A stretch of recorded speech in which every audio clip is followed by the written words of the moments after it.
Hello everyone, welcome to YMT official YouTube channel. I hope आप तक मेरी आवाज़ बुलंद तरीके से पहुंच रही होगी। आज हम लोग HP पुलिस कांस्टेबल के लिए जो हमने मॉक टेस्ट की सीरीज चलाई थी, उसी में हम लोग एक अगला मॉक टेस्ट शुरू करेंगे जिसका नाम है मॉक टेस्ट नंबर 10। देखो भाई, ये मॉक टेस्ट आपका आखिरी होगा भाई। आज हमारे पास कितना डेट हो गया भाई, 9 जून है ना, और एग्ज़ाम आपका कब हो रहा है, 15 जून। तो मैं चाह रहा हूँ बस ये काफ़ी है इतने। इसके बाद देखो 9 से 15 तक आप क्या कर लो भाई, रिवीजन कर लो, है ना, रिवीजन कर लो जितना पढ़ाया है। 10 मॉक टेस्ट बहुत होता है, मैथ्स के लिए इतना काफ़ी है। मैं ये नहीं बोल रहा हूँ कि इसी में से क्वेश्चन आएंगे। हाँ, अगर आप लोगों के इसमें से अच्छे मार्क्स आ रहे हैं, क्योंकि अभी HP पुलिस का पेपर है अनप्रिडिक्टेबल। मैंने बस ये कोशिश की है कि जो सिलेबस डिफाइन किया है HPPSC वालों ने, उसी बेस के उसके आसपास ही क्वेश्चन को फ्रेम कर दिया जाए। अब ये तो पता नहीं किसी को भी नहीं क्वेश्चन किस तरह के आएंगे। अगर आप इन मॉक टेस्ट में अच्छा स्कोर कर पा रहे हैं ना, तो डेफिनेटली आप वहाँ पे भी अच्छा स्कोर कर पाओगे। मैथ्स में इसी टाइप का आने वाला, थोड़ा सा ऊपर नीचे हो जाएगा, थोड़ा थोड़ा सा ना। चलो, आप लोगों ने 9 मॉक टेस्ट लगा लिए होंगे। ये है मॉक टेस्ट नंबर 10 और इसको हम लोग आखिरी रखेंगे। इसमें देखो 10 गुण, मतलब मैंने हर मॉक टेस्ट में 20 क्वेश्चन करवाए। अगर आपने ये भी देख लिए, ढंग से लगा लिए, तो आपके यहाँ पे 200 क्वेश्चन एक क्वालिटी क्वेश्चन मिलेंगे आपको। ठीक है, इसमें मैंने पूरा टाइम इन्वेस्ट किया है भाई। चलो शुरू करते हैं बिना देरी के, और अच्छे से रिवीजन करके जाना भाई। एग्जाम में एग्जाम टफ नहीं आता है, बस वहाँ पे जो उस प्रेशर को हैंडल कर पाता है वो आगे बढ़ जाता है। चलो शुरुआत करते हैं। क्वेश्चन नंबर 1 क्या बोल रहा है, दो संख्याओं का LCM और HCF क्रमशः 180 और 6 है। यदि एक संख्या 30 है तो दूसरी संख्या क्या होगी। ये फिक्स्ड पैटर्न का क्वेश्चन है, बहुत बार रिपीट हुआ है HP पुलिस में नहीं, मतलब हिमाचल के एग्जाम में बहुत बार रिपीट हुआ है ये। तो ये आने की संभावना है इस टाइप के क्वेश्चन की। देखो जरा, हमारे पास एक कंसेप्ट क्या होता है, याद रखना, हमेशा याद रखना एक फॉर्मूला, HCF मल्टीपल LCM।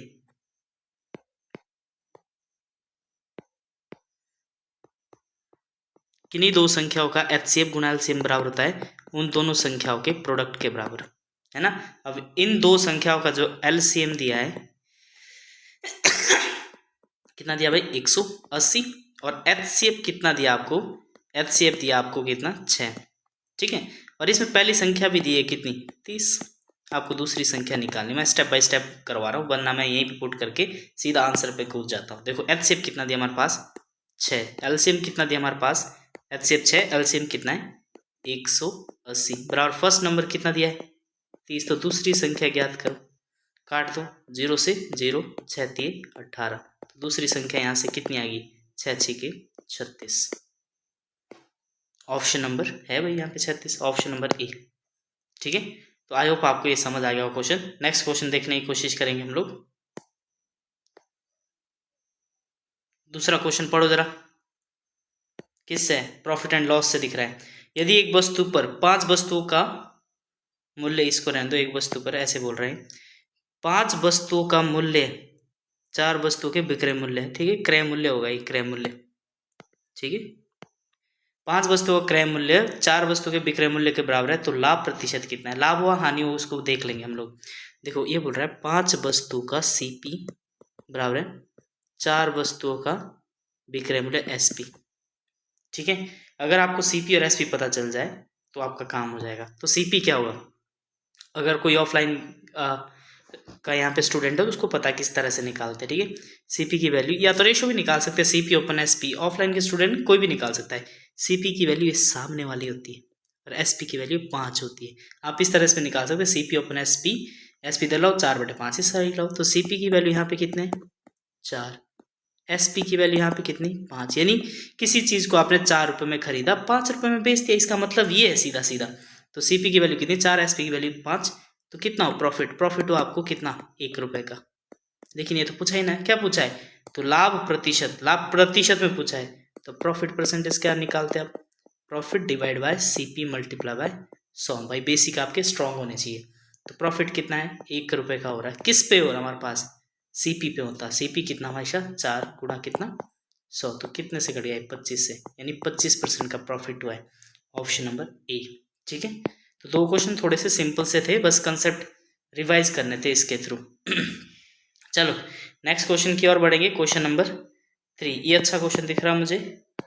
चलो करो करो इस क्वेश्चन को। देखो क्या बोल रहा है, 0.54 के ऊपर बार है और 0.6 का अनुपात क्या। देखो एक हमारे पास 0.54 बार और एक है 0.6, इसका अनुपात निकालना। ठीक है भाई, इसकी वैल्यू क्या होती है। मैंने आपको बार वाले क्वेश्चन बहुत करवाए भाई जिन्होंने किए। देखो जब भी बार होता है ऊपर तो किस तरह से करते हैं, 54, पहले वो नंबर लिखो, बार कितनी के ऊपर है 2, तो उतने 9 लिखो यहाँ पे, बस ये आ गया।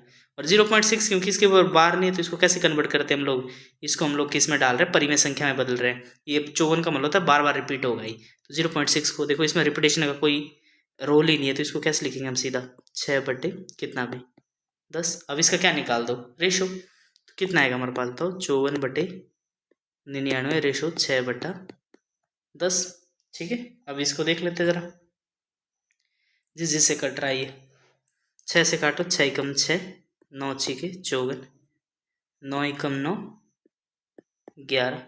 ठीक है भाई, बस यही है। तो यहाँ पे ऑप्शन कितना आ जाएगा, देखो 6 एकम 6, 9 छीके 54, 9 एकम 9, 11 9 99, तो एक बटे 99 रेशो 11 बटे, नहीं ये तो 6 एकम 6 हो गया, 11 नहीं है, यहाँ पे 1 बटे 10, तो ऊपर जाके कितना आ जाएगा ये 11 है।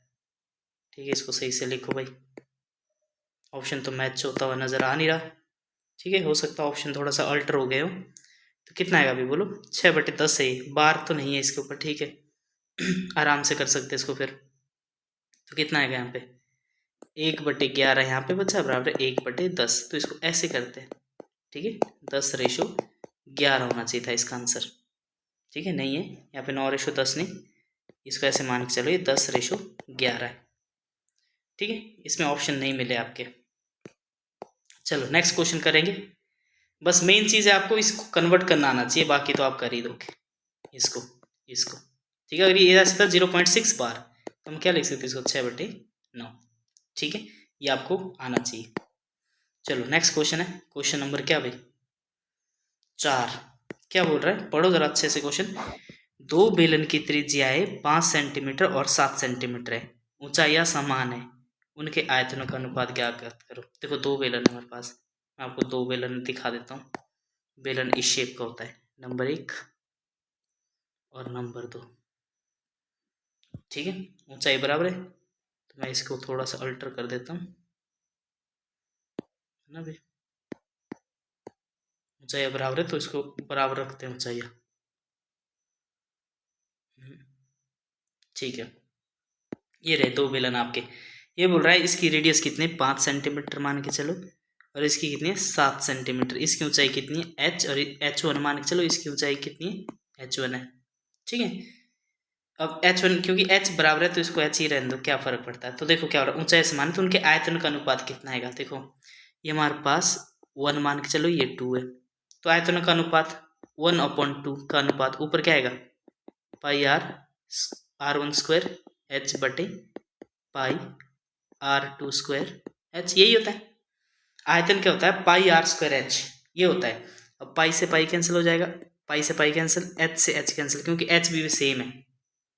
क्या बचेगा सिर्फ r1 का स्क्वायर बटे r2 का स्क्वायर। r1 कितना 5 का स्क्वायर बटे 7 का स्क्वायर, कितना आएगा 25 बटे 49, तो 25/49, ऑप्शन नंबर ए। समझ आया, कुछ नहीं था, मैंने वॉल्यूम 1 बटे वॉल्यूम 2 कर दिया, वॉल्यूम 1 बटे 2, अगर ये 1 है और ये कितना है 2 है। समझ आया, चलो नेक्स्ट की ओर बढ़ेंगे भाई।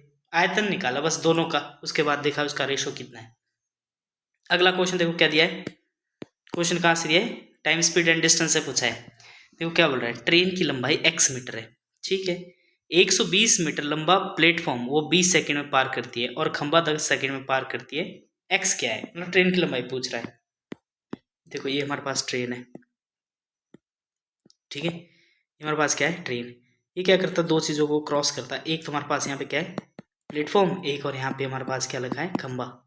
स्पीड सेम ही है इसकी, आया समझ याद रखना, स्पीड चाहे प्लेटफॉर्म को पार करे चाहे खंबे को पार करे। अब बोल रहा है इसकी लंबाई तो कितनी है x मीटर, और प्लेटफॉर्म की लंबाई कितनी है 120 मीटर, और खंबे की तो कोई लंबाई होती नहीं है। ठीक है, जब भी कभी ट्रेन किसी प्लेटफॉर्म को पार करे तो दोनों का डिस्टेंस एड अप होता है, और जब किसी खंबे को, व्यक्ति को, बिजली के पोल को वगैरह को पार करे तो सिर्फ जो ट्रेन है सिर्फ अपनी दूरी तय करती है, इस तरह से है ना, वो अपनी दूरी तय करती है। अब यहाँ पे देखो स्पीड, चाहे वो प्लेटफॉर्म से गुजरे चाहे उससे ट्रेन तो ही जा रही है, उसी स्पीड से जा रही है, ऐसे मान के चलते हैं हम लोग। तो स्पीड क्या होता है हमारे पास, डिस्टेंस अपॉन टाइम। इसको मान के चलो डिस्टेंस d1, इसको मान के चलो डिस्टेंस d2। तो बस इसको स्पीड ये भी बराबर है d1/t1, और स्पीड ये कितनी d2/t2। ये बस याद रखने के लिए जरूरी है। तो क्या स्पीड अगर लेफ्ट हैंड साइड बराबर है तो राइट हैंड साइड बराबर होते हैं, तो इसका फॉर्मूला सीधा होता है d1/t1 बराबर है d2/t2। ये सिर्फ याद रखने के लिए है, ऐसा मैं बोल नहीं रहा हूँ, किताब में ऐसा क्वेश्चन लिखा होता है।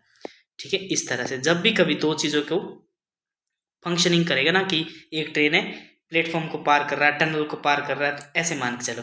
अब देखो जरा पहले केस में क्या d1 डिस्टेंस क्या आएगा, ट्रेन का लेंथ प्लस प्लेटफॉर्म का लेंथ, तो कितना आएगा बोलो जरा।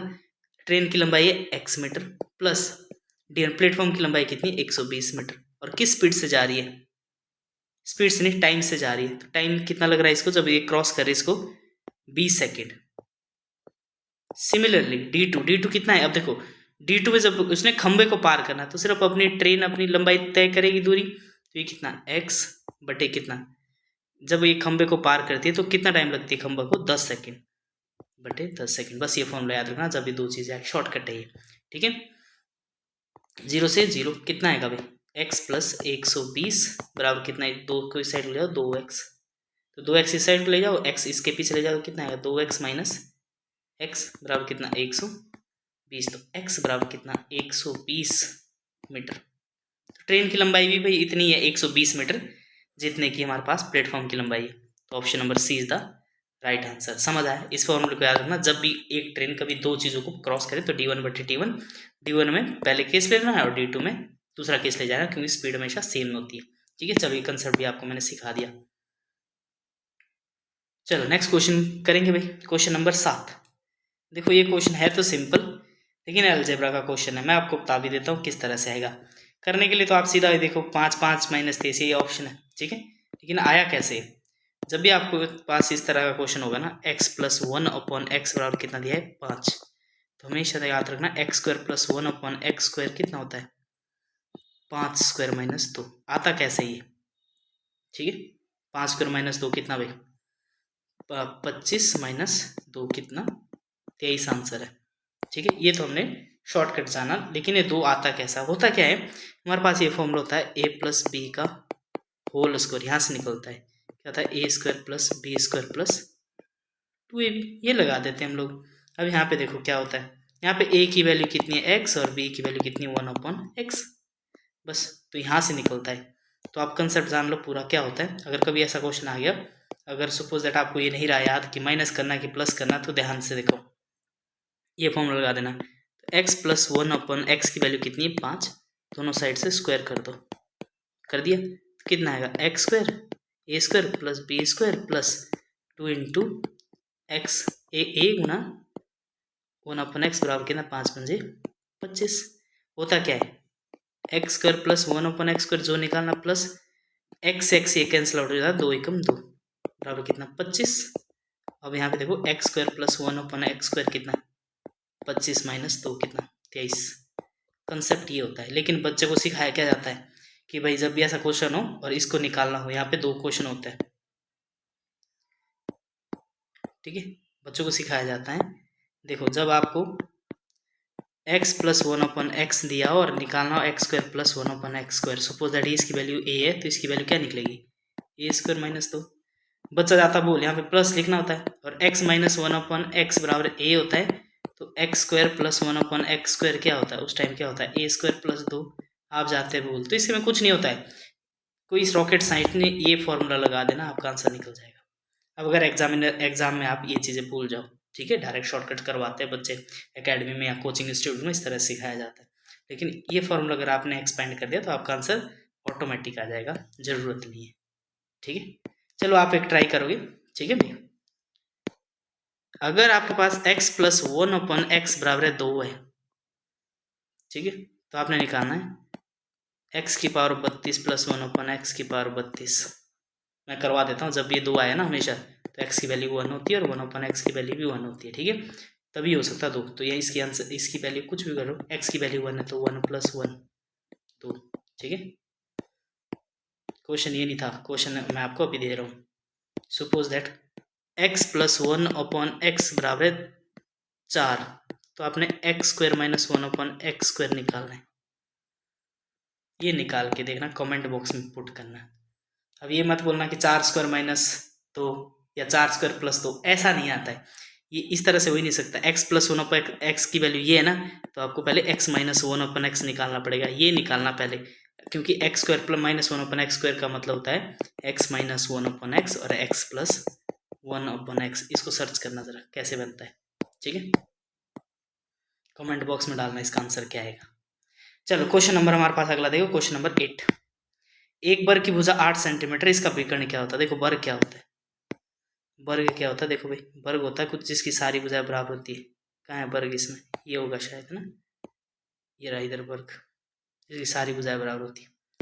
देखो इसकी अगर भुजा ये ए है तो ये भी ए, ये भी ए और ये भी सारी चीज़ें ए होती। ये हमेशा कितने डिग्री एंगल बनाती है, 90 डिग्री। इनके सारी चीज़ें याद रखनी, क्या पता वो कंडीशन पूछते। अगर इनके डायगोनल ड्रॉ कर दिए जाए तो ये हमेशा बराबर डायगोनल होते हैं और एक दूसरे को 90 डिग्री में काटते हैं, ठीक है भाई, ये चीज़ ध्यान रखना है। अब यहाँ पे देखो, अगर ये 90 डिग्री काटता है, यहाँ इसको, इस क्वेश्चन से ऐसे नहीं है, मैं आपको इसको चीज़ इसके बारे में थोड़ा बहुत बता देता हूँ आपको। ये तो आपको समझ आ गया, ये वर्ग है, ठीक है। ये ए, ये ए, ये ए और ये, अगर एक डायगोनल यानी दोनों डायगोनल बराबर होते हैं, एक डायगोनल ये क्या होता है 90 डिग्री, तो इसमें आप पाइथागोरस थ्योरम लगा सकते हैं तो डायगोनल निकाल सकते हैं। पर सीधा आपने याद रखना क्या होता है इसका डायगोनल, √2a, ठीक है। क्या होता है √2a। तो बस सीधा देखो, एक वर्ग की भुजा ए की वैल्यू कितनी है 8, तो क्या हो रहा है इसका विकर्ण ज्ञात करो। तो विकर्ण क्या होगा भाई बोलो, √2 × 8, तो इसका आंसर क्या आएगा 8√2। अगर आपको कंसेप्ट पता था तो आपको ये बहुत ज़्यादा टफ नहीं था आपके लिए क्वेश्चन। चलो 8 हो गया। क्वेश्चन नंबर 9 की तरफ बढ़ेंगे। क्या बोल रहे हैं, एक संख्या का 75% उसके 3/4 के बराबर होता है, तो संख्या कितनी होगी बोलो भाई, कितनी होगी संख्या। मानव संख्या कितनी है x, इसका 75%, 75% किसके बराबर है 3/4, तो x कितना है, कुछ नहीं है यार, ये भी तो 75% होता है अगर आपको पता है तो x की वैल्यू कितनी है 3/4, पर जाके उल्टा 100/75, तो 25 से काट दो, 25 × 75, 25 चौके 100, तो x की वैल्यू कुछ नहीं बचा है 4/3 × 3/4। इसको पहले लिखो या उसको बाद में लिखो, कोई फर्क नहीं पड़ता है। तो कितना आएगा इसका आंसर 1।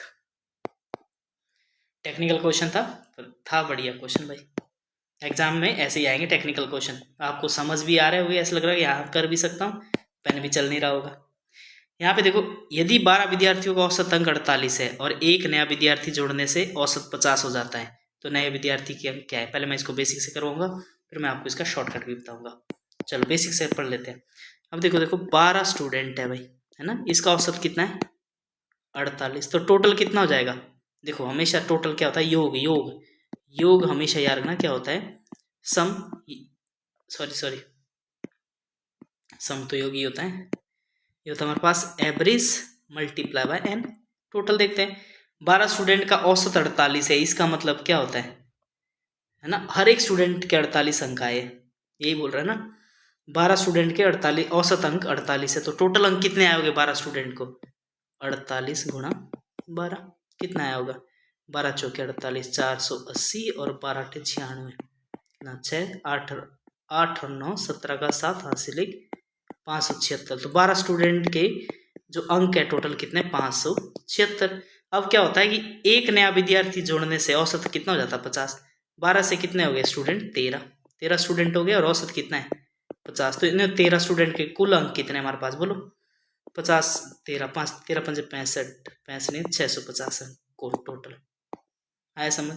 तो नए विद्यार्थी के अंक क्या हो गए ना, 13 में से 12 घटा दो कितना बचेगा, एक जो नया विद्यार्थी आया था बटे कितना बराबर है, मतलब दूसरे में से पहला घटाना 650 - 576, बस इसको घटा दो, 10 में से 6 गया 4, कितना होगा 14, 14 में से 7 गया 7, 74 अंक। तो तो जब नया छात्र आया था उसके कितने अंक आए? 74। ये तो था हमारे पास बेसिक कि 12 के इतने हैं, समझ आया? बेसिक भी आपको थोड़ा बहुत समझ नहीं आया होगा तो मैं आपको बता देता हूँ, कुछ नहीं होता है। 12 के औसत 48 थे तो टोटल कितना? 48 गुणा 12। अब 13 स्टूडेंट आ गए तो इनका कितना? 50। तो कितना आएगा? 13 गुणा 50। अब इसमें से ये घटाना है, 13 पंजे 650 जो भी आया वो इसका आंसर, ठीक है? बस इसको घटाना है, ये वाला 13 में से 12 गया, ठीक है भाई? 13 में से 12 गया, एक बचा, और इसमें से 1300, 13 गुणा 50 माइनस 48 गुणा 12, ये बच जाएगा इसका आंसर। अब देखो आपको एक शॉर्टकट बताता हूँ, जब इस तरह से आया ना कि एक शामिल किया गया तो उसका एज कितना, ऐसे ही पूछते क्वेश्चन, तो याद रखना, हमेशा याद रखना पुराना औसत, ठीक है? वो जो नया है छात्र, नया छात्र का एज भी पूछ सकते हैं, है ना? नया छात्र का जो भी निकालना होगा वो होता पुराना औसत जितना भी हो, ठीक है? माइनस, अगर घट गया होगा तो माइनस, बढ़ गया होगा तो प्लस, ठीक है? यहाँ पे देखो जैसे 48 औसत अगर घट गया हो, यहाँ पे बड़ा है कि घटा है? बड़ा है, तो आप क्या लगाओगे? प्लस। यहाँ पे हो सकता है कि 48 से कितना हो जाता है भाई? 46, तो क्या हो जाता है आपका? औसत घट जाता है, ठीक है? इसलिए मैं ये करवाता हूँ क्योंकि आप कन्फ्यूज हो जाते हैं कि भाई घटना बढ़ना क्या हो रहा है। तो यहाँ पे क्या हो रहा है? नया औसत क्या हो रहा है? बढ़ रहा है ना? पहले 48 था, अब औसत कितना हो गया? 50, तो आपका बढ़ा, ठीक है? कितना बढ़ रहा है? 50 और 48 का डिफरेंस 2।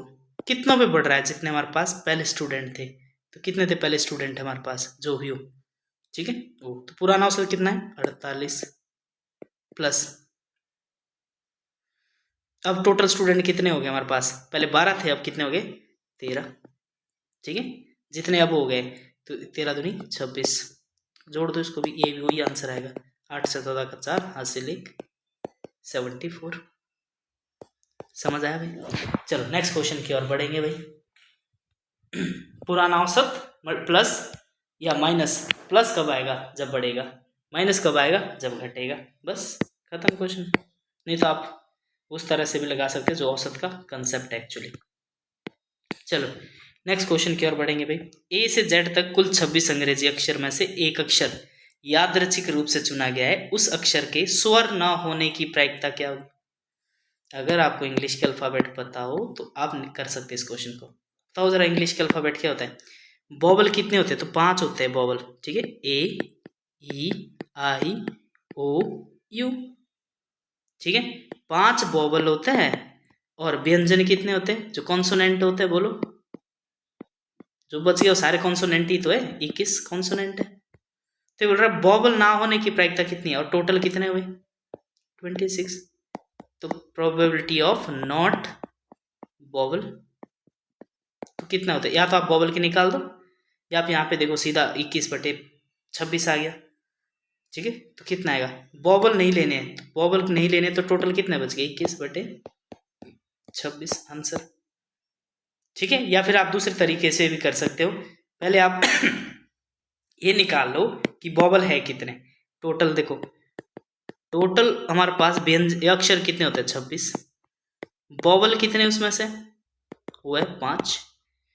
तो प्रोबेबिलिटी ऑफ बॉबल निकाल दो, कितनी आएगी भाई? बोलो, 5/26। लेकिन उन्होंने पूछा ना होने की, बॉबल ना होने की प्रायिकता कितनी है, तो क्या करोगे? टोटल प्रायिकता कितनी होती है? 1। तो पी नॉट बॉबल कितनी होती है? 1 में से घटा दे, कितना? 5/26। इस तरह से भी निकाल सकते हो। कितना आएगा बोलो भाई? 26 माइनस 5/26, फिर भी कितना आएगा? 26 में 5 गया, 21/26, फिर भी ऑप्शन नंबर कितना आएगा? 21/26। किसी भी तरह से कर लो, आंसर आपका सेम ही रहने वाला है, ठीक है? चलो नेक्स्ट क्वेश्चन की ओर चलेंगे भाई। प्रोबेबिलिटी से एक क्वेश्चन था, नहीं मिट रहा भाई, रबड़ ही निकालना पड़ेगा। लो मिटा दिया, कैसे नहीं मिटेगा? चलो अगले क्वेश्चन करेंगे हम लोग भाई। क्वेश्चन नंबर है, एक वृत्त की परिधि 44 सेंटीमीटर है, इसका क्षेत्रफल क्या होगा? ये क्वेश्चन भी भाई पेपर में इतनी बार रिपीट हो चुका पेपर में, ठीक है? चलो कर लेते हैं, इसका तो आंसर भी याद होना चाहिए बच्चों को। वैसे देखो, वृत्त की परिधि क्या होती है? परिधि होती है मतलब वृत्त, देखा है ना आपने वृत्त कैसा होता है? इस तरह, बहुत बड़ा बन गया भाई, इसको थोड़ा मिटाता हूँ। इसको यहाँ पे बना लेते हैं, ये हो गया ब्रेथ। ठीक है, परिधि होता है जब आप इस तरह से चलते, ये होती है इसकी परिधि, ये वाली।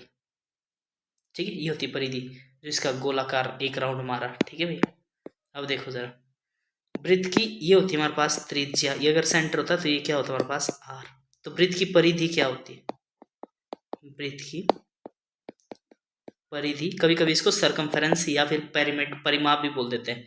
ये होता है हमारे पास, याद होना 2 पाई आर होता है, और इसकी वैल्यू दी कितनी है 44 सेंटीमीटर। बस यहाँ से त्रिज्या निकालो, जब तक पाई को अलग से नहीं बोला गया तब तक आपने 22/7 मानना है।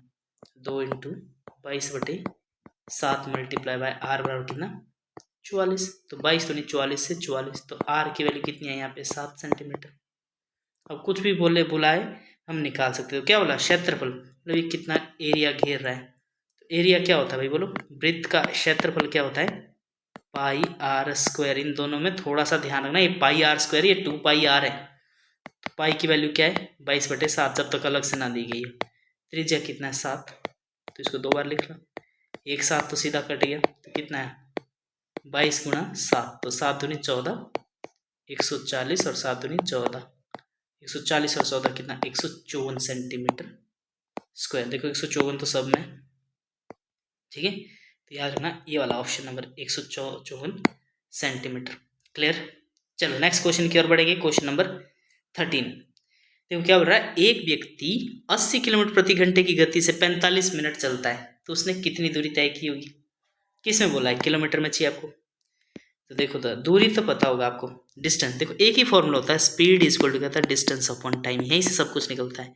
अगर आपने कभी डिस्टेंस निकालना होगा तो डिस्टेंस क्या होता है, टाइम से गुणा कर दो, डिस्टेंस इनटू टाइम। अगर आपने कभी टाइम निकालना होगा तो क्या होता है डिस्टेंस अपॉन स्पीड। इसके अलावा कुछ और पूछेगा नहीं एग्जामिनर, यही 3 फॉर्मूले, कुछ ना कुछ नहीं में से पूछेगा। तो देखो जरा क्या बोल रहा है,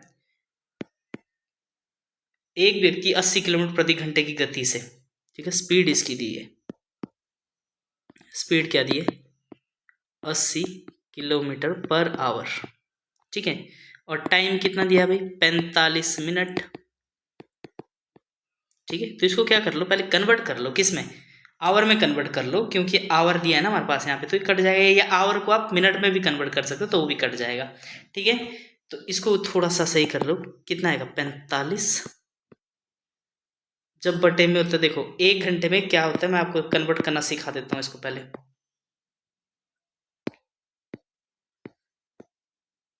देखो क्या होता है, आपको पता है 1 घंटे में कितने मिनट होते हैं 60, 1 मिनट में कितना घंटा होता है ना, मुझे ये बताओ 1 मिनट में कितने घंटे होते हैं। आप ये बोलोगे आप सर कैसी बातें कर रहे हैं, हाँ मैं ठीक बात कर रहा हूँ। 1 मिनट में कितने आवर होते हैं 1/60, आपको कितने चाहिए 45 मिनट। तो 1 मिनट में इतना होता है, तो 45 मिनट का मतलब क्या होता है 45/60। ठीक है, जब भी आपको छोटे से बड़े में जाना होता है, देखो मिनट से आवर में जा रहे तो डिवाइड करता है, लेकिन अगर बड़े से छोटे में जाना तो गुणा करते हैं। बस इतना भी ध्यान रखते हैं, नहीं आप ये कन्वर्जन भी ध्यान रख सकते हो। ठीक है, चलो यहाँ से देखेंगे, तो टाइम को कन्वर्ट कर देते टी को, टी की वैल्यू कितनी आएगी बोलो, टी आ जाएगी हमारे पास 45/60, अभी आवर में आ गया, बस अब कुछ बचा ही नहीं। अब डिस्टेंस क्या होता है, डिस्टेंस हमारे पास याद रखना, डिस्टेंस होता है कितनी की स्पीड से चल रहा है और कितना टाइम ले रहा है। तो स्पीड हमारे पास कितना है 80 किलोमीटर पर आवर, और टाइम ले रहा है 45/60। इसको काटेंगे 15 से, कितना आएगा 15 × 45 और 15 चौके 60, 4 एकम 4, 20 चौके 80, तो 20 दिए 60 किलोमीटर। कितना डिस्टेंस चलाओ 60 kilometre. Option number B is the right answer. Got it, got it. तो नेक्स्ट क्वेश्चन करो, if got it, if not तो चिंतन करो, क्यों नहीं आया भाई, आना तो चाहिए। देखो एक आदमी 54 किलोमीटर प्रति घंटे से चलने पर 30 मिनट देरी से और 72 किलोमीटर प्रति घंटे से चलने पर 10 मिनट देर होता है, असली समय कितना लगेगा। देखो ऐसा क्वेश्चन मैंने कल भी आपको एक करवाया था, लेकिन थोड़ा सा ऐसा हो गया था ना, दिमाग से खिसक गया था कुछ चीज़, है ना। क्वेश्चन मॉक टेस्ट नंबर 19 में, तो इसको मॉक टेस्ट नंबर 10 में मैं अच्छी तरह से आपको एक्सप्लेन कर दूंगा दोनों मेथड से। देखो कोई डिस्टेंस है भाई यहाँ से यहाँ तक, अगर एक व्यक्ति इस डिस्टेंस को 54 किलोमीटर पर आवर की रफ्तार से ट्रेवल करता है, तो ये 30 मिनट लेट पहुंचता है। सपोज दैट उसने 9 बजे ऑफिस पहुंचना था, तो वो पहुंचता है 9:30 पे। अलग ही लेवल चल रहा है ना, आधा घंटा लेट हो गया। लेकिन उसने क्या किया, अगले दिन वो थोड़ा सा शर्मा गया, तो स्पीड बढ़ा दी उसने। कितने की स्पीड से चला, 72 किलोमीटर पर आवर की स्पीड से चला। अभी भी वो टाइम पे नहीं पहुंचा, अभी भी वो 10 मिनट लेट हुआ। मतलब वो 9 बजे पहुंचना था, लेकिन पहुंचा कब, 9:10 AM पे, है ना। तो मेरे को बताओ, ठीक है, ये वाला सिस्टम है। तो इसको दो तरीके से कर लेते हैं। एक तो रेशो, जब आपका डिस्टेंस कांस्टेंट हो तो याद रखना speed is inversely proportional to time, ठीक है। इसका मतलब क्या होता है, अगर स्पीड आपकी रेशो 1:2 दिया है तो टाइम आपका उल्टा हो जाता है 2:1। बस, बाकी कोई मतलब नहीं होता। इसका मतलब इतना ही होता है, मैंने आपको आसान भाषा में समझा दिया है। तो देखो ज़रा, स्पीड का रेशो देखो ज़रा क्या है। स्पीड का रेशो हमारे पास 54 और कितने की 72। इसको 18 से काट दो, 18×3 = 54, 18×4 = 72, यानी स्पीड का रेशो ये 3:4। तो टाइम का रेशो निकाल सकते हैं इसका उल्टा, 4:3। अगर ये पूछता है, ये बताओ जरा, तो टाइम लगा कितना उसको एग्जैक्टली, ठीक है। तो देख लेते हैं। हमारे पास देखो कितना डिफरेंस आ रहा है इनके टाइम में। हमारे अनुसार रहा 1 यूनिट, लेकिन एग्जामिनर बोलता है कि भाई इनके बीच का डिफरेंस देख लो। यहाँ पे पहले 30 मिनट लेट हो रहा था, अब 10 मिनट लेट हो रहा है। हमारे पास यहाँ पे कितना मिनट दिख रहा है, टाइम में 20 मिनट का डिफरेंस दिख रहा है। हमारे अनुसार 1 यूनिट का, तो 1 यूनिट की वैल्यू कितनी है, 20। तो कहीं से भी निकाल लो, यहाँ से भी वही आंसर आएगा, वहाँ से भी आंसर। मैं मान के चल रहा हूँ वो 54 किलोमीटर पर आवर की स्पीड से जा रहा है, 54 किलोमीटर की स्पीड से जा रहा है, तो टाइम कितना लगा उसको, 1 यूनिट की वैल्यू 20, तो 4 यूनिट की वैल्यू कितनी है, 4×20 कितना भी, 4×2=8, यानी 80 मिनट लगते हैं उसको, ठीक है। लेकिन 80 मिनट लगने के बाद वो कितने मिनट लेट हो जाता है, 30 मिनट। तो ये बोल रहा है, ये बताओ जरा असली समय कितना लगना चाहिए यहाँ से यहाँ तक, ताकि वो टाइम पे पहुंचे। 80 मिनट लगता है यहाँ से यहाँ तक पहुंचने के लिए, तो कितने मिनट लेट हो जाता है, 30 मिनट। तो इसमें से 30 मिनट घटा दो, उसको असली मिनट कितना टाइम लगना चाहिए, 50 मिनट में पहुंचना चाहिए, ठीक है। एक तो आंसर ये। अगर आप, मैं मानने चल रहा हूँ उसकी स्पीड, यहाँ से भी निकाल सकते हो, उसकी स्पीड है 72 किलोमीटर पर आवर, ठीक है। दूसरी वाली स्पीड पकड़ता हूँ मैं, कितनी, 72 किलोमीटर पर आवर। तो देखो भाई 72 किलोमीटर पर आवर, तो उसको टाइम कितना लग रहा है, टाइम लग रहा है 3×20, यानी तब लग रहा है उसको 60 मिनट। लेकिन 60 मिनट में भी वो कितने मिनट लेट हो रहा है, 10 मिनट लेट हो रहा है। तो उसका असली टाइम कितना था, इसमें से 10 घटा दो, कितना, 50 मिनट। ये तो हो गया रेशो मेथड से, जो मैंने कल भी करवाया था। अब देखो एक फॉर्मूला मेथड से भी हम इस क्वेश्चन को कर सकते हैं, क्योंकि रेशो मेथड सबको ही समझ नहीं आता ना, इसके लिए कंसेप्ट बहुत स्ट्रांग होने चाहिए। देखो जब भी ऐसा कंसेप्ट आए तो पहले डिस्टेंस निकाल लो उसके बीच का, कि डिस्टेंस कितना लग रहा है, ठीक है। चलो देखते इस क्वेश्चन को, ठीक है। थोड़े क्वेश्चन भाई टफ लेवल के भी है, ऐसा नहीं कि हल वाला मिल रहा है। पहले कौन सी स्पीड से जा रहा था, कितनी स्पीड से भाई, 54, अच्छा 54 थी, तो मैं इसको 54 मान के चलता हूँ। पहले जा रहा हूँ 54 किलोमीटर पर आवर, उसको ऑफिस पहुँचना है 10 बजे, लेकिन पहुँचता क्या, आधे घंटे बाद। वो पहुँचता है वहाँ पे 10:30 AM पे। ऑफिस लगता है 10 बजे, लेकिन पहुँचता 10:30। मतलब कितना घंटा हो जाता है, सीधा 30 मिनट लेट हो रहा है यहाँ पे। अगले दिन क्या किया उसने, थोड़ी सी स्पीड बढ़ा ली, कितनी, 72 किलोमीटर पर आवर की स्पीड से गया। अभी भी टाइम पे नहीं पहुँचा, अभी उस कब पहुँच रहा है, 10:10 पे, मतलब अभी भी वो 10 मिनट लेट हो रहा है। तो अगर इन दोनों के बीच का टाइम का डिफरेंस देखें, सीधा कितना है, 20 मिनट, ठीक है। तो डिस्टेंस बता दो पहले, यहाँ के बीच का डिस्टेंस कितना है। तो डिस्टेंस क्या होता है हमारे पास, याद रखना, कभी ये यही पूछ रहा था कि दोनों के बीच का डिस्टेंस बता दो। इसने तो ये भी पूछा कि असली समय कितना लगना चाहिए वैसे उसके इतने। तो S1 × S2 / difference in time, sorry difference in speed × delta T मतलब डिफरेंस इन टाइम, और टाइम भी हमेशा आवर होता है जिसमें स्पीड रखी होती है। तो डिस्टेंस कितना निकल जाएगा, कैलकुलेट करो। S1 कितना है, 54 × 72, ठीक है भाई, 54 × 72 डिवाइड बाय कितना, 54 और 72 का डिफरेंस कितना, 18 × डेल्टा टी, कितना टाइम का डिफरेंस आ रहा है यहाँ पे दोनों में स्पीड में, 20/60। इसलिए क्या था कि मैंने आवर में कन्वर्ट कर दिया मिनट को, है ना, अभी सिखाया था। इसको थोड़ा सा देख लेंगे, 20 × 20, 20 × 60 कट गया, 18 × 54, ठीक है। अब यहाँ पे 3 से 3 कट गया, तो डिस्टेंस कितना है अब यहाँ पे बोलो, 72 किलोमीटर। डिस्टेंस कितना है, 72 किलोमीटर। अब सपोज दैट किसी से भी निकालो, किसी स्पीड से भी निकाल लो, टाइम निकालना तो डिस्टेंस क्या होता है हमारे पास, सॉरी हमारे को निकालना टाइम, ये डिस्टेंस निकल गया ना। अब हमने टाइम निकालना कि एग्जैक्ट टाइम बता दो, पहले टाइम बता दो कितना लगा है उसको टाइम में, तो टाइम होता है डिस्टेंस अपॉन स्पीड। तो पहले यहाँ से निकाल देते हैं कितना, 72 डिस्टेंस जाना उसने कितने की स्पीड से, 54 किलोमीटर की स्पीड से। ये आएगा हमारे पास आवर में, किलोमीटर और स्पीड क्या है, किलोमीटर पर आवर। ठीक है, अगर ये किलोमीटर है ना, और ये कितना हमारे पास, किलोमीटर पर आवर। ठीक है भाई, तो आवर ऊपर निकल जाएगा, किलोमीटर से किलोमीटर कट जाएगा, इसलिए तो 21 में आ जाएगा आवर में। इसको लिखने की ज़रूरत नहीं है यूनिट को, है ना, इतने बच्चे नहीं हो तुम लोग, सीधा देख लो ये वाला, ये निकल जाएगा आवर में। इसको किस में कन्वर्ट करते हैं, मिनट में। तो आवर को 1 घंटे में कितने मिनट होते हैं, 60 मिनट, तो 60 से मल्टीप्लाई कर दो, सिंपल सी चीज़ है ना। इसको कैलकुलेट करेंगे तो 18 3 54, 18 चौके 72, 3 एकम 3, 20 3 60, तो 20 चौके 80 मिनट लगते हैं उसको पूरा पहुंचने के, जब किस स्पीड से चलता है, 54 किलोमीटर पर आवर की स्पीड से 80 मिनट लगते हैं। लेकिन ये बोल रहा है 80 मिनट के साथ साथ वो कितने मिनट लेट हो जाता है, 30 मिनट। तो राइट टाइम कितना है, इसमें से 30 घटा दो, कितना भाई, 50 मिनट। ठीक है, इस तरह से कर सकते हो।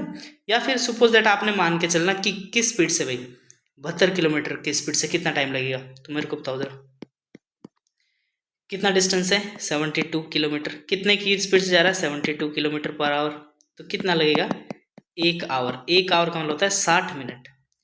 60 मिनट लगाता हो, लेकिन 60 मिनट लगाने के बाद वो 10 मिनट लेट भी होता है, इसमें से 10 मिनट घटा दो, कितना, 50 मिनट। आई होप आपको ये क्वेश्चन समझ आ गया होगा। ये क्वेश्चन एचपी पुलिस 2022 में भी पूछा गया था। ये क्वेश्चन नहीं, पर कंसेप्ट यही था। ठीक है, मैंने दोनों तरीके से आपको बता दिए, जिस भी तरीके से आपको समझ आ गया हो, रेशो मेथड समझ आ गया हो, वेल एंड गुड, क्योंकि उसमें कुछ करना ही नहीं है, सीधा आंसर निकलता है। ठीक है, उसमें डिस्टेंस भी निकाल सकते हैं, स्पीड निकल गई, डिस्टेंस निकाल लो फटाफट से, टाइम रियल टाइम मिल जाता है आपको उसमें। ठीक है, इसमें भी मिल जाता है, कोई फर्क नहीं है, फॉर्मूला याद रह जाए या फिर आपको रेशो मेथड याद रह जाए, जैसा भी रह जाए। अब यहाँ पे देखो, अगला क्वेश्चन देखो क्या बोल रहा है, ये बोल रहा है क्वेश्चन नंबर 15,000 पर 2 वर्ष के लिए 8% वार्षिक सरल ब्याज और 10%, देखो 8% साधारण ब्याज और 10% वार्षिक सरल ब्याज से कितना अंतर होगा 2 वर्ष के लिए। तो सीधा सिंपल मान के चलो, देखो ऐसा ही क्या होता है, ऐसा ही होता है सिंपल ब्याज, मतलब कितने साल का, पहले साल 8% लग रहा था, दूसरे साल भी 8% लग रहा है, तो पहले साल कितना लग रहा है भाई, दूसरे साल, पहले साल कितना लग रहा है 8, और ये दूसरे साल में कितना लगेगा 8, तो 2 साल का सिंपल इंटरेस्ट कितना आ गया 16%।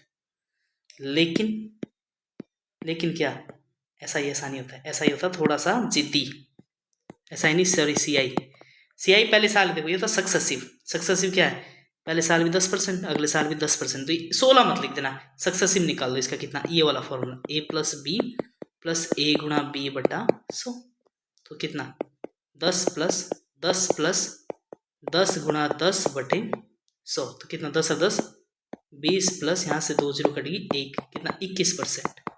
इसको डायरेक्टली जोड़ मत देना, जैसे मैंने ऐसा ही तो जोड़ सकते हो आप, 3 साल का तीनों बार जोड़ देंगे, 4 साल का चारों बार जोड़ देंगे, तो 8 8 कितना 16%, लेकिन ये कितना है हमारे पास 21%। ऐसा ही आया 2 साल का 16% और सीआई कितना है 21%।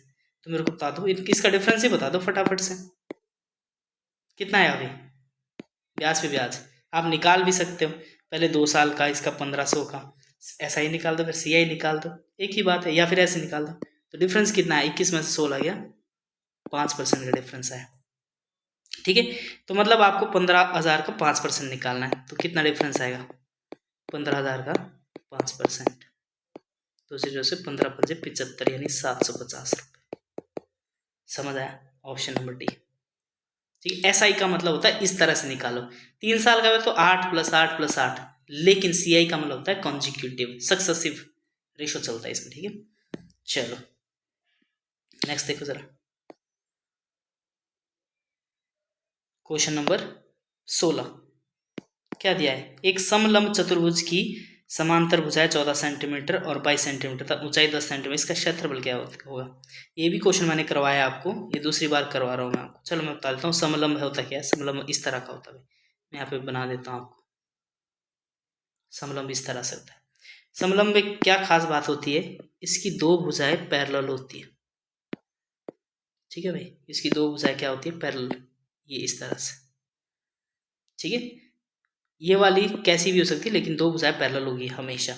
और यहाँ से अगर ये ऊंचाई जोड़ दे तो ये होती है हमारे पास ऊंचाई, हाइट। तो इसका एरिया जो क्या होता है, सपोज दैट ये बी है, ये ए है और ये बी है, तो इसका एरिया क्या होता है, तो एरिया होता है इसका sum of parallel side multiply by height. तो इसका जो एरिया निकालेंगे आप, क्या होता है 1/2 सम ऑफ पैरेलल साइड कितना, ए इंटू बी मल्टीप्लाई बाय ऊंचाई एच। ठीक है, आपने छोटा लिया है तो मैं अभी इसको एच यहाँ पे छोटा ले लेता हूँ। ठीक है भाई, मल्टीप्लाई बाय एच। अब यहाँ पे सब कुछ दिया है कि एक समलंब चतुर्भुज की समांतर भुजाएं 14 सेंटीमीटर है और 22 सेंटीमीटर। ए की वैल्यू कितनी दी है 14, बी की दी है 22 सेंटीमीटर और ऊंचाई कितनी दी है 10 सेंटीमीटर। ऑप्शन पता नहीं मैच होगा कि नहीं होगा, देख लेंगे। 1/, क्योंकि मैंने इस क्वेश्चन को वेरीफाई नहीं किया है। 1/2, 14 और 22 जोड़ दिया। ऊंचाई कितनी है हमारे पास 10 सेंटीमीटर, तो कितना है 1/2, 14 और 22, 4 कितना आएगा भाई 22 और 14 36 मल्टीप्लाई बाय 10, तो 2 से काट दो 18, यानी 180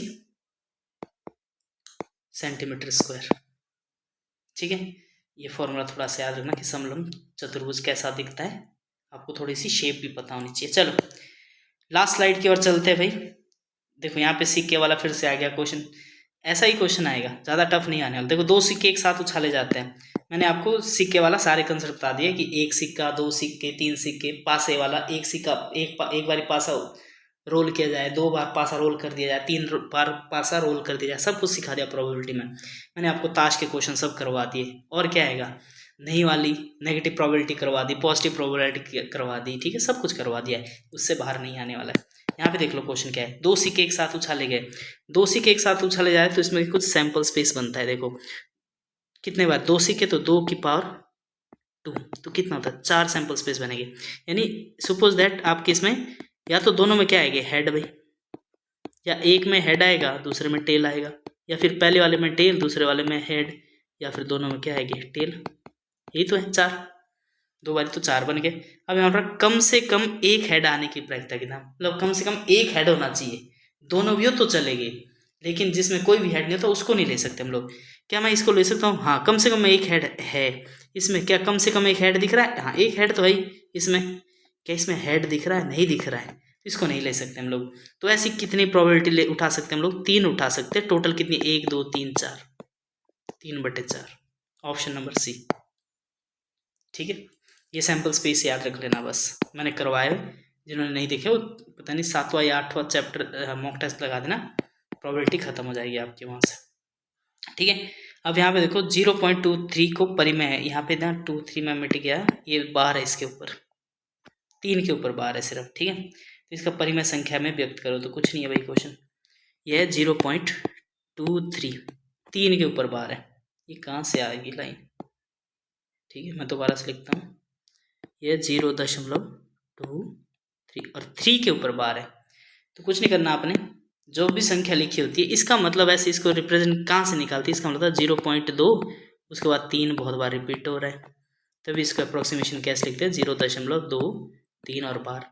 अब इसको हमें परिमेय संख्या में लिखना है, किस में लिखना है भाई, परिमेय संख्या में। तो 0.23 को जब परिमेय संख्या में लिखोगे तो आपने कुछ नहीं करना, 23 लिखना पूरा, 0 को हटा के उसमें से घटा देना जिसके ऊपर बार नहीं है। किसके ऊपर बार नहीं है, 2 के ऊपर, बटे जिस संख्या के ऊपर, कितनी संख्याओं के ऊपर बार है, एक संख्या, तो 1 9, और जितनी संख्या के ऊपर बार नहीं होगी उतनी 0। शॉर्टकट है ये, वरना x मान के भी आप सॉल्व कर सकते हैं, बिल्कुल सॉल्व कर सकते हैं, लेकिन यहाँ से आंसर टाइम बचाना। तो 23 में से 2 गया, कितना बचा 21/90, या तो 21/90 ही होगा, या फिर इसको काट भी सकते हैं क्योंकि 3 से कट रहा है, सी है ये ऐसे भी हो सकता है, 7/30 20 का हो सकता है। अरे ये भी ऑप्शन में दिया है, वाह इन्होंने गजब कर दिया। ठीक है, तो ये दोनों ऑप्शन हो सकते हैं भाई, ये वाले 7/30 और 21/90। पेपर में ऐसा नहीं आएगा, ये तो ऑप्शन मैंने बनाए हैं। ठीक है, चलो अगर ऐसे आगे दोनों ऑप्शन तो फिर आपका ग्रेस मार्क। ठीक है, फ्री के मार्क्स, चाहे सॉल्व करो चाहे ना करो, फिर कोई फर्क नहीं पड़ता है। चलो क्वेश्चन नंबर 19 क्या बोल रहा है, ए की आय बी की आय से 33.33% अधिक है, बी की आय ए की आय का कितना प्रतिशत है। अच्छा कम नहीं पूछ रहा है, यहाँ से एक क्वेश्चन जो मैं प्रिडिक्ट कर रहा था, मैं कुछ और प्रिडिक्ट कर रहा था, लेकिन ये पूछ कुछ और रहा है। देखो अगर आपको पता होगा तो 33.33% का जो ये वैल्यू होती है वो होती है 1/3।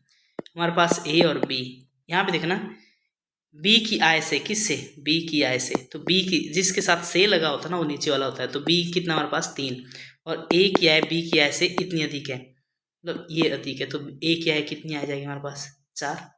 अब बोल रहा है कभी कभी ऐसे पूछ सकता है कि बी की आय ए से कितनी कम है, किससे, एक कम है भाई, बी ए से बी की आय कितना, एक, किससे है, बी से, तो 1 × 4 कितना होता, 25%। लेकिन ये नहीं पूछ रहा है, ये नहीं पूछ रहा, मैं पहले ये क्वेश्चन सोच रहा था कि ये पूछ रहा है, लेकिन ये नहीं पूछ रहा है, ये पूछ रहा है बी की आय ए की आय का कितना प्रतिशत है, ये पूछ रहा है जो बी की आय है ना वो ए की आय का कितना प्रतिशत है, तो बी की आय कितनी दिख रही तुम्हें 3, किसकी आय का, ए की आय का, ए कितना है 4 गुणा कितना 100, बी क्या है 3, वो 4 का कितना प्रतिशत, 25 चौके 100, तो 25 ये कितना प्रतिशत है भाई, 75%, ऑप्शन नंबर ए। ठीक है, चलो लास्ट क्वेश्चन की ओर बढ़ेंगे। क्या दिया है लास्ट क्वेश्चन आपका, क्या बोल रहे हैं, यदि एक वर्ग की भुजा को 25% बढ़ा दिया जाए, सपोज दैट आपके वर्ग इस तरह से है भाई कोई, देखो पहले इतना वर्ग था है ना, अब उसकी भुजा बढ़ागी तो कितना हो गया उसका वर्ग, इतना हो गया, पहले इतना एरिया घेर रहा था, अब कितना, इतना एरिया घेर रहा है ना, पहले ए था, अब इसका कितना हो गया, कितना परसेंट, 125%, पहले ए था अब कितना 125%, इतना हो गया सीधा। तो क्षेत्रफल में क्या चेंज आएगा, दो तरीके से आप क्षेत्रफल निकाल सकते हैं इसके, ठीक है, दो तरीके से निकाल सकते हैं आप क्षेत्रफल। एक तो देखो जरा इनिशियल एरिया क्या होता है, एरिया होता है हमारे पास A², जिसको हम लिख सकते हैं ए गुणा ए, है ना, कितने प्रतिशत बढ़ा दिया जा रहा है, पहले मैं उस मेथड से करवा लेता हूँ, 25% बढ़ा रहा है, 25% बढ़ा रहा है 1/4, यानी पहले इनिशियल एरिया कितना था, मैं पहले इनिशियल मान के चलता हूँ, है ना, तो फाइनल कितना, पहले हमारे पास कितना था 4, अब कितना हो गया भाई, 1 बढ़ गया 5, पहले कितना था 4, अब कितना बढ़ गया 5, तो इनिशियल एरिया कितना था 16, अब कितना हो गया 5 पंजे 25, तो कितना बढ़ा बोलो, ये बढ़ा है 9, ओवर किस पे, इनिशियल पे, मल्टीप्लाई बाय 100, बस ये कितना आएगा, इसको करना है 4 से काटो, 4 चौके 16, 25 चौके 125 में कितना था 225 भाग 4, काटो 4 एकम 4, 4 पंजे 20, 2 बचा 25, 6 चौके 24,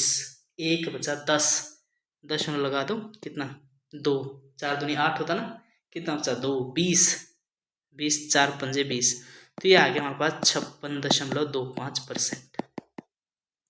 ठीक है, मतलब ये सक्सेसिव बढ़ता है। इसके लिए अगर आपको ये ना रहे याद परसेंटेज मेथड, तो आप सक्सेसिव भी बढ़ा सकते हो जब कभी ऐसा है। ठीक है, सक्सेसिव किस तरह से बढ़ाओगे आप, सक्सेसिव का मतलब है एरिया का मतलब होता है ए गुणा ए, सक्सेसिव का मतलब होता है जब मल्टीप्लीकेशंस में हो,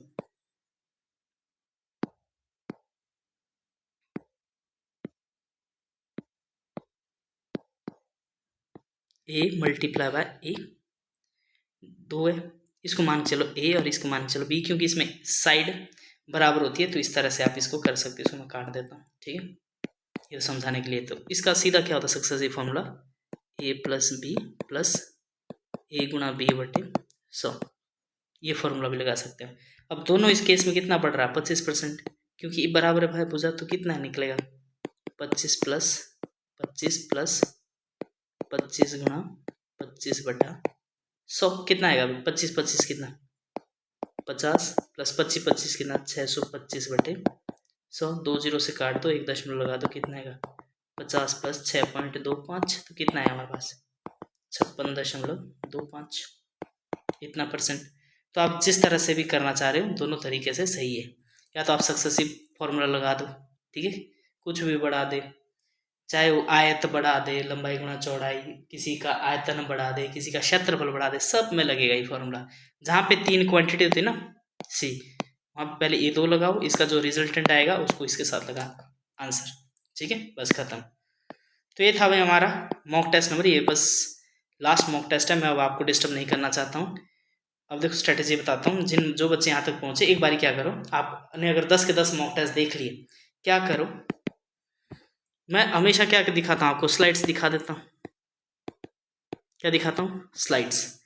उन स्लाइड्स को पहले 5 से 10 सेकंड में, पहले स्लाइड देखो, ऑफ क्रॉप ए करो, पॉज करो, और 4 क्वेश्चन होते हैं स्टार्टिंग में, देखिए इन चारों को सॉल्व करो, फिर आगे बढ़ो, फिर दूसरे 4 क्वेश्चन को सॉल्व करो। ऐसे ऐसे करके विद इन 2 और 3 दिन में ख़त्म करो ये पूरे। आपके पास कितने हो जाएंगे? 200 क्वेश्चन। आपका कॉन्फिडेंस लेवल बहुत हाई हो जाएगा। मतलब मैथ्स में आप एक ऐसे फील करो कि हाँ मैथ्स ठीक हो गया अब। ठीक है, इस तरह से करो। 200 क्वेश्चन ये सॉल्व कर दोगे ना, बस इतना काफ़ी है। बाकी आपने रिवीजन करने, फॉर्मूले भाई याद करके ले जाने, पेपर में कुछ भी पूछ सकता हो। ठीक है, और साथ साथ में क्या है, पैनिक नहीं होना है एग्ज़ाम में। देखो 2 घंटे का एग्ज़ाम है, इस बहुत टाइम है आपको सॉल्व करने के लिए, सफिशिएंट टाइम है। ठीक है, देखो 20 क्वेश्चन मैथ्स के बोलूँ मैं, 10 क्वेश्चन रीजनिंग, इसमें ये टाइम लेने वाला है। जीके तो ऐसा आता है नहीं आता, नहीं आता है। इंग्लिश में आपको बोल सकता हूँ, इसमें थोड़ी सी सिली मिस्टेक आप बहुत सारी कर सकते हो, तो उस इंग्लिश को थोड़ा सा ध्यान से अटेम्प्ट करना है। हिंदी में आप नहीं छोड़ना, हिंदी आपने मैक्सिमम अटेम्प्ट करना है। 20 क्वेश्चन है तो 20 के 20 अटेम्प्ट करना है। ठीक है, बस इस तरह से सॉल्व करना है। और मेरे हिसाब से पहले क्या करना चाहिए आपको, मैथ्स आपने सबसे लास्ट में अटेम्प्ट करना है। मैथ्स अपने सबसे लास्ट में अटेम्प्ट करना, और मैथ्स में ऐसा नहीं है कि स्टक हो गया। पहले 20 के 20 क्वेश्चन एक बार गो थ्रू हो जाओ। 20 के 20 क्वेश्चन से गो थ्रू हो गए, क्या करते रहो, पहला क्वेश्चन उठाया, अगर आपको लगता है कि मैं इसको कर सकता हूँ करो, लेकिन अगर आपको लग सकता है मैं कर सकता हूँ, टाइम ज़्यादा लेगा, स्किप करो, दूसरी बार आऊँगा। दूसरा क्वेश्चन पे जाओ, अगर लगता है ये तो बिल्कुल ही कुछ स्टेटमेंट ही समझ नहीं आ रही, इसको छोड़ो, तीसरे क्वेश्चन पे जाओ। इस तरह से करो। ठीक है, अब पहले अटेम्प्ट में आपने 20 में से सिर्फ 7 से 8 क्वेश्चन करने। ठीक है, दूसरा अटेम्प्ट लगा, ऐसा नहीं कि 7-8 क्वेश्चन करे और टाइम खा दिया आपने 1 आवर, फिर तो कोई मतलब नहीं बनता। ठीक है, उसके बाद दूसरा अटेम्प्ट आना, अब आपने मॉडरेट से क्वेश्चन करने, मॉडरेट क्वेश्चन। थर्ड अटेम्प्ट में क्या करना, अपने हार्ड क्वेश्चन, जो आपको हार्ड क्वेश्चन लगेंगे, इस तरह से करना आपने पेपर अटेम्प्ट। पहले में इजी, दूसरे में मॉडरेट, और तीसरे में हार्ड। मैथ का इस तरह से करना है। ठीक है, और पहले कभी भी मैथ से शुरुआत नहीं मत करना, वरना आप मैथ्स ही करते रहोगे, 2 घंटे का पता भी नहीं चलेगा। ठीक है, बस याद रखना है, मैथ्स हमेशा सबसे लास्ट में अटेम्प्ट करना है। बाकी ठीक है, अभी नर्वस मत होना भाई, नर्वसनेस सबके साथ हो रही होगी, पढ़ाई में मन भी नहीं लग रहा होगा, आपका ऐसा लग रहा हो कि यार ब्लैंक सा हो गया दिमाग, सबके साथ होता है क्योंकि तुम लोगों ने पढ़ा है। ठीक है, बस ये कर लेना, बाकी आपको सक्सेस होने से इस बार कोई नहीं रोक सकता। ठीक है, आपके पेरेंट्स की, आपके टीचरों की दुआएं आप लोगों के साथ हैं, बस पढ़ते रहो। अभी देखो भाई, आज है मंडे, संडे को है आपको नेक्स्ट संडे पेपर, इसलिए मैं आपको डिस्टर्ब नहीं करना चाहूँगा। किसी बच्चे का अगर डाउट होगा तो आप मुझे भेज सकते हो। ठीक है भाई, भेज सकते हो, मेरा नंबर ये है, मैं आपको सॉल्व करने की कोशिश करूँगा। ठीक है, इस नंबर पर मुझे व्हाट्सएप करें, कॉल मत करना कोई भाई। ठीक है, मैं आपको डाउट सॉल्व करके दे सकता हूँ। ठीक है, मैं वीडियो नहीं बनाना चाहता अब, क्योंकि टाइम बहुत कम है। ये जो 5 दिन बचे हैं ना, 5 दिन बचे, आज का दिन तो हो गया ख़त्म, ये 5 दिन अपने लिए यूज़ करो। ठीक है, इसमें जितना भी आपने पढ़ा ना उसको रिवाइज करने की कोशिश करो बस। ठीक है, नया कुछ मत पढ़ना, बस जितना पढ़ लिया वो काफ़ी है, बस रिवाइज करो, रिवीजन करके जाओ, आप कॉन्फिडेंस से पेपर देके जाओ। और भाई सबको ऑल दी बेस्ट मेरी ओर से ना, बस फोड़ के आओ, all the best. Break the leg, break the leg का क्या मतलब होता है, यानी कि उसकी टांग तोड़ के आनी है। ब्रेक द लेग का होता है wish you all the best. ठीक है, बस बाकी खुश रहो, स्माइल करो। आई होप आपको, मैं यही दुआ करूँगा भगवान की, आप इस बार कांस्टेबल बन जाए, ड्रेस आपके बदन पे आ जाए, और आप भी इस सरकारी नौकरी में शामिल हो जाओ, हमारी कैटेगरी में आ जाओ। ठीक है, हम लोग तो खुद ही बस सरकारी नौकरी कर रहे हैं भाई, है ना, बाकी बाद में आपको पता लग जाएगा क्या होती है सरकारी नौकरी। ठीक है, ठीक है, thank you and have a nice day, मिलते हैं। ठीक है, मैं अब सीधा संडे को पेपर सॉल्व करवाऊँगा अब भाई कि किस तरह का पेपर आया था। ठीक है, ठीक है, अपना ध्यान रखो, नींद पूरी लो, bye, have a nice day.